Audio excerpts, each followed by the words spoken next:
Creamy Tuscan chicken is one of my favorite meals to eat and to make, so let me show you how to make it. I like to start off by butterflying my chicken and then seasoning it with some salt, a little bit of garlic powder, a little bit of onion powder, some paprika, some oregano, and a bit of black pepper as well. I'm just measuring with the heart with this one. From here, I'm just going to heat a pan with some sun-dried tomato oil. This is really what's going to start building those flavors for us. And then just a drizzle of olive oil as well.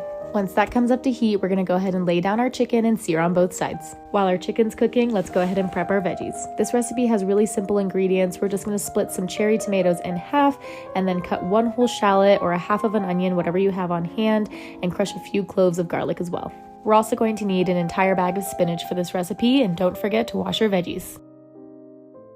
Once our chicken has nice color on both sides, we're gonna remove that from the pan and toss in our shallots as well as our garlic. Go ahead and let these cook for about 3 to 5 minutes until they get nice and aromatic. For a fun addition, I like to add some mushrooms to this dish. They lend themselves really well to the tomatoes and the wine. Speaking of wine, we're going to deglaze the bottom of our pan with some dry white wine before tossing in our cherry tomatoes, and I like to add some of those chopped sun-dried tomatoes as well.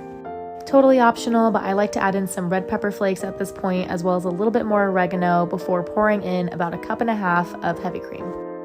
Go ahead and let this simmer and let all the flavors get to know each other before tossing in your spinach. I made a mistake and put my chicken back into the pan at this point, and as you can see, I took it out. So just toss in your spinach first, let those get to know each other, let the spinach wilt down a little bit, add in some Parmesan cheese, and then we're gonna tuck our chicken back into the sauce. Once you get your chicken nestled back in, we're gonna let this cook for another 5 to 10 minutes, either on the stovetop or in the oven, and let the sauce get nice and thick and creamy. We're gonna squeeze some lemon over top to brighten up the dish, and then serve with some mashed potatoes or polenta or rice, but you cannot skip the crusty bread to soak up all of that sauce. I hope you enjoy.